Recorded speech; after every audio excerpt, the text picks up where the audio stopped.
All right, YouTubers and fellow collectors, it's Andy Drifter here. I hope your day is going well. I got some slabs back from SGC, so I'm going to share the results with you now. Let's get the worst out of the way. 2022 Topps Chrome Ben Baller, Ride and Low Orange Refractor of Wander Franco. This is number 225. A few weeks ago, this would have been a big deal.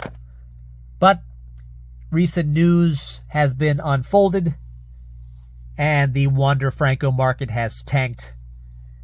And unless there is a dramatic turn of events in Franco's favor, and it's not looking so well at the moment, he will never play in Major League Baseball again. Just one of those things you can't predict. I know myself, among other collectors, are bummed. But if what they're saying is true, he is a scumbag, and not playing baseball should be the least of his problems. Let's move on to a more positive note of another great young player, Nolan Gorman, slugger for the Cardinals. Right now, he's got 24 home runs, 67 RBI, with an OPS of over 800. Unfortunately, the Cardinals, they are in last place in the NL Central, but he is one of their bright young stars. He does strike out a lot, which is the norm these days amongst sluggers. This is a gold refractor auto, number 250. Came close to perfection, and I'm pretty happy about that. Next up, somebody who I PC, Nolan Arenado from 2020 Topps Tribute. This card is an absolute beauty. Now, I knew there were some issues with the auto, kind of off-center. Came back as a 9. It's a thicker stock card. What are you going to do?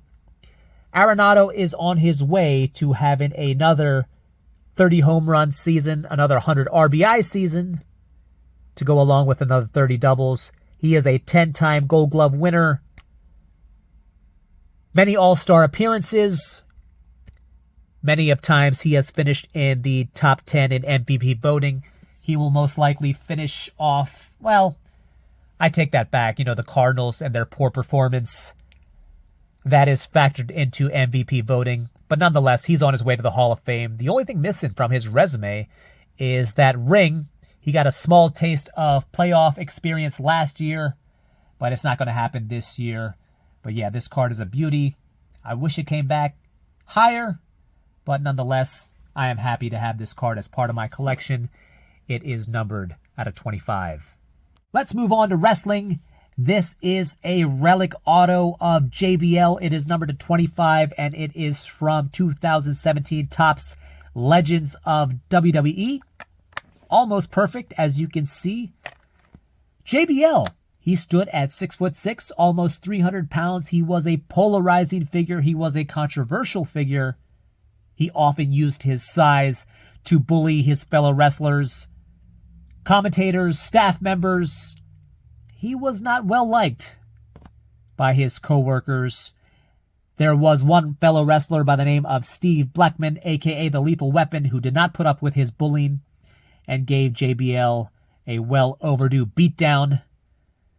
After that, he went on to become a commentator for Raw and SmackDown, and in 2017, he left the WWE to focus on philanthropy. I don't know if he's still a bully. I mean, if he's focusing on charity, perhaps he has taken a turn for the better. His mentality while he wrestled is, or was, that because he's bigger than everyone, that equated to being tougher than everyone. And if you know anything about fighting, while size can play an advantage, it's not the one-all, end-all. Anyway, JBL, happy to add this to my collection. Next up, Nikki Cross. You may have remembered when I talked about getting this card at a show that I was on the fence about sending it in to get graded. You know, when it comes to wrestling cards and grading them, it doesn't really increase the value unless it's a super rare card of either John Cena or The Brock. Putting a wrestling card in a slab for the sole purpose of flipping it is not going to work out well for most card flippers. But if you are PCing wrestlers, as I do, these cards always look better in a tux or a PSA slab. Nikki Cross, she was a one-time Women's Raw champ, a 3-time tag team champ. This is numbered out of 5. Great looking card. It is an on-card auto. I wish it came back as double dimes, but it fell a bit short. But nonetheless, a great looking card that I am happy to add to my collection as well. Turning away from sports just for a moment, this is a Jack Gleason auto. He was on the hit show Game of Thrones, and it came back as a 10 and a 10. Now, my ex-girlfriend was a huge fan of the show Game of Thrones. I tried watching it with her.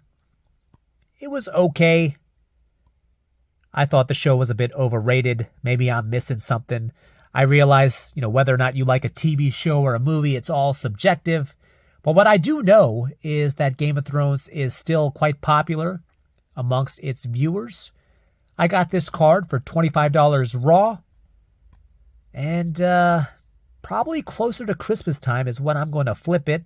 That being said, if you are one of the few people watching this video and you would like to make me an offer on this card, I'd be happy to sell it to you, being that I have little to no interest in Game of Thrones autos. But yeah, I bought this for the sole purpose of getting it graded and flipping it. And lucky for me, it came back as double dimes. Let's move on to the gridiron. My guy, Devontae Smith from my Philadelphia Eagles, the #1 wide receiver. Last year, he caught for almost 1,200 yards. He is very much a top 10 wide receiver in the league. This is a rookie card, patch relic auto. Came back as a 9. I knew there were issues with the auto. Kind of goes off the sticker there. As far as these thicker stock cards, I've never had one come back as a 10. I think I had one come back as a 9.5. Came back as a 9. Can't expect much more than that, but happy to add this to my Eagles collection. Next up, the Juice Man, O.J. Simpson. This one came back as a 10. This is from 2022 Leaf Exotic. This is a snakeskin parallel. This auto as well kind of goes off the sticker there, but it came back as a 10. I am super happy about that. I'm going to keep this in my PC for the time being. Should someone make me a generous offer, I would consider selling it. I know when it comes to football cards, there is not a whole lot of interest in retired players, maybe with the exception of Brady. But I do believe OJ would garner some interest, not necessarily for what he did on the football field, but nonetheless, this is a fantastic looking card. And the last card that I got for your viewing is from 2020 Phoenix Football. It is signed by Dak Prescott. Came back as a 10 and a 9. Dak is currently third amongst Dallas Cowboy quarterbacks in terms of passing yards. The Cowboys, they visit the Giants at the Meadowlands for Sunday Night Football in Week 1. And more than likely, very early in the game, Dak will cross the 25,000 yards passing threshold. He's got a career record of 61 and 36 to go along with 2 Pro Bowl selections. I knew this card was not going to come back as a 10. As you can see there, it is off center, just like many of Dak's passes. But great looking card. I would put the value of this somewhere around 125 to 150. Maybe it'll go up should the Cowboys do something. But as recent years have shown, they do a lot of huffing and puffing, but they end up doing nothing. So that concludes this SGC reveal. Thank you so much for watching. Be sure to hit like and subscribe, and enjoy the rest of your day.